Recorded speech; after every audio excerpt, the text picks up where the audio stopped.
Somewhere in the ancient caves of Europe, one person was born a little different. They had no way of knowing it, but something in their blood worked unlike anyone else's. Tens of thousands of years later, that difference lives on in millions of their descendants. This is the story of how a single mutation became one of the most common inherited blood clotting conditions on Earth. Picture standing at a crossroads between modern medicine and deep human history, holding a thread that connects today back 30,000 years. That's essentially what scientists did when they cracked one of genetics. More remarkable puzzles? A story that starts with one small copying error in a strand of DNA and ends with millions of people today, living with its effects. This isn't just a science story. It's a story about survival adaptation and how a trait that once kept people alive may now work against them. Ancient hunters and warriors carried their history and scars. Every wound was a gamble. In a world with no antibiotics and no surgery, a bad cut could just as easily end in infection or death as in healing. Somewhere in that world, one person's DNA changed by a single letter, one tiny swap in the genetic alphabet. It seems like nothing. But that microscopic change would echo forward through thousands of generations, eventually touching millions of lives. We'll never know that person's name, but their genetic fingerprint outlived them by 3,000 years. The condition is called Factor V Leiden, a blood clotting disorder most people have never heard of yet. It's the most common inherited clotting condition known to science, and the numbers are striking. Roughly 4 of people of European descent, about 1 in 25, carry it in Cyprus. The rate climbs to around 12, close to 1 in 8 or 9 people. This isn't some rare curiosity. Using haplotype mapping, essentially genetic forensics across millennia, scientists showed that every person alive today carrying Factor V Leiden inherited it from the same ancestor. Not 2 unrelated mutations that happened to match, not several separate events across different populations. 1 mutation. The best estimates place that event somewhere between 2,000 and 34,000 years ago, with much of the evidence pointing to around 21,000 years ago. It's one of the cleanest examples we have of tracing a genetic condition to its exact point of origin, proof of how far genetic science has come that we can look at DNA sampled from millions of living people and follow it back to one moment in the Ice Age. Here's where the story gets interesting. 30,000 years ago, this mutation was a genuine asset. In a world of hunting injuries, tribal conflict, and dangerous childbirth, blood that clotted faster meant a better chance of surviving a wound. Studies show women with Factor V Leiden tend to lose less blood during menstruation, childbirth, and even cardiac surgery, and in the ancient world, less blood loss during birth could mean the difference between life and death. A hunter or fighter who clotted quickly after an injury simply had better odds of survival. People with just 1 copy of the mutation, heterozygous carriers, got that clotting boost without the more serious complications that come from carrying 2 copies. Evolutionary biologists call this kind of trade-off a balanced polymorphism, not a perfect trait, but one beneficial enough, on balance to keep getting passed down. Natural selection favored the carriers. They survived injuries. They survived childbirth. They had more children who inherited the same trait. And slowly, over thousands of years, the mutation spread across European populations.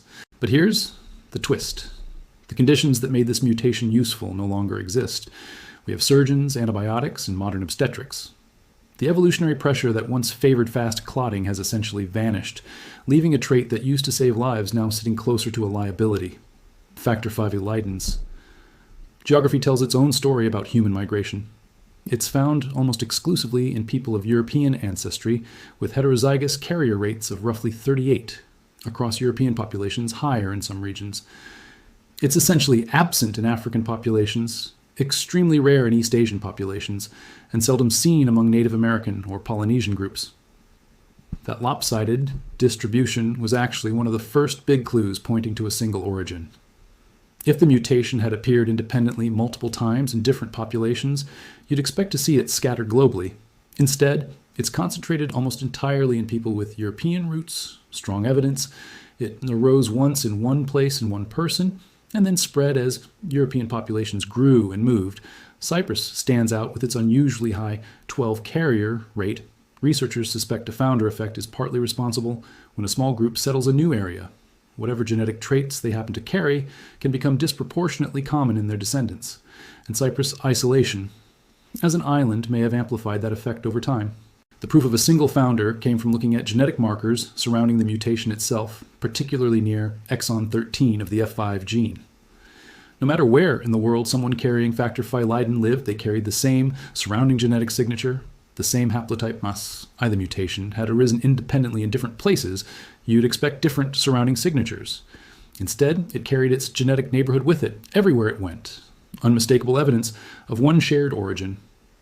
Factor V Leiden significantly raises the risk of deep vein thrombosis, DVT, a clot that typically forms in the legs. Deep veins DVT is dangerous because if a clot breaks free, it can travel to the lungs and cause a pulmonary embolism, a medical emergency that can be fatal. Clots can also form in less typical places, the brain, eyes, liver, or kidneys, with effects depending on location and size. Even so, many carriers never experience a clotting event in their entire lives. Whether someone develops thrombosis depends on several factors. Genetically, having 2 copies of the mutation, homozygous, which is rare, carries far more risk than having 1 heterozygous. On top of that, acquired risk factors matter a great deal. Long periods of immobility, like flights, surgery, pregnancy, and the postpartum period, hormonal birth control hormone, replacement therapy, smoking, obesity, and certain cancers. Someone might live symptom-free for decades until surgery or hormonal contraceptives combine with their genetic risk to trigger a clot.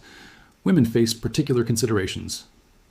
Combining Factor V Leiden with oral contraceptives substantially raises clotting risk, and pregnancy itself already elevates that risk.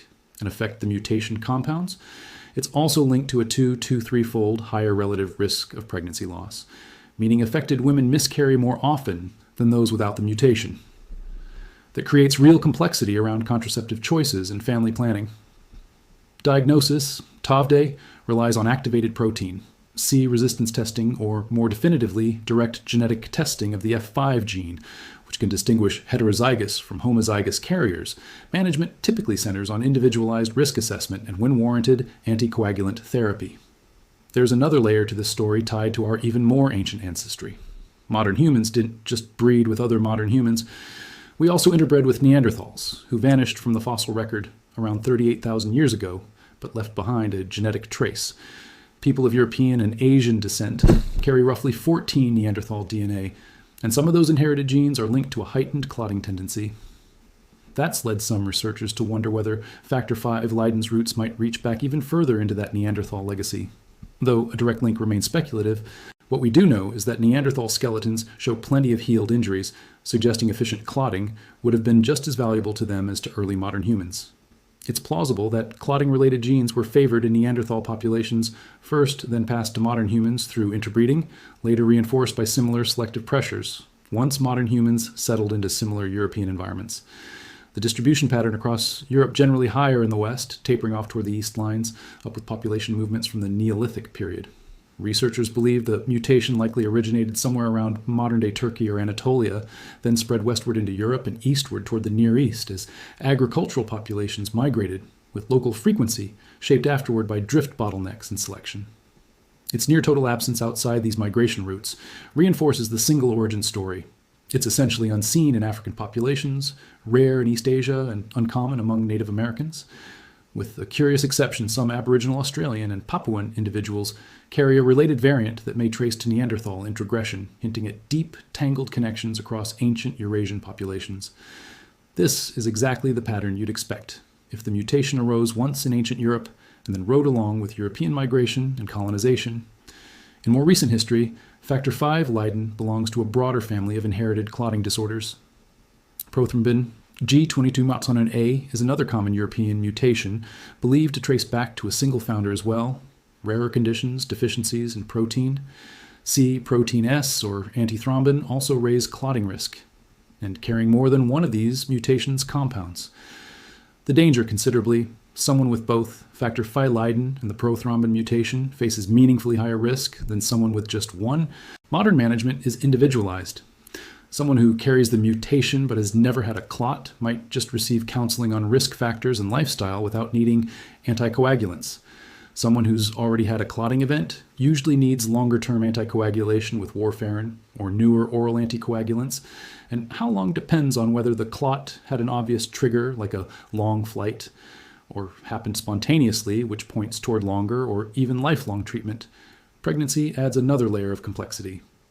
Many obstetricians recommend preventive anticoagulation for pregnant carriers tailored to personal and family clotting, history, and medication choices must account for what's safe to use around a developing pregnancy. It's fair to ask why natural selection didn't wipe out a mutation this potentially dangerous. The answer comes down to context for most of human history. Dying from bleeding out was a much bigger threat than dying from a clot postpartum hemorrhage killed mothers. Untreated wounds killed hunters and fighters. In that world, faster clotting saved more lives than it threatened. So the trait spread not because it was flawless, but because it was useful for the environment people actually lived in. It's only in roughly the last century, with modern surgery, antibiotics, emergency care, and safer childbirth, that the balance has tipped and the downsides of faster clotting have started to outweigh the benefits. It's a bit ironic in the safest era humanity has ever known in terms of injury and blood loss. We're now dealing with the fallout of an adaptation built for a much harsher one.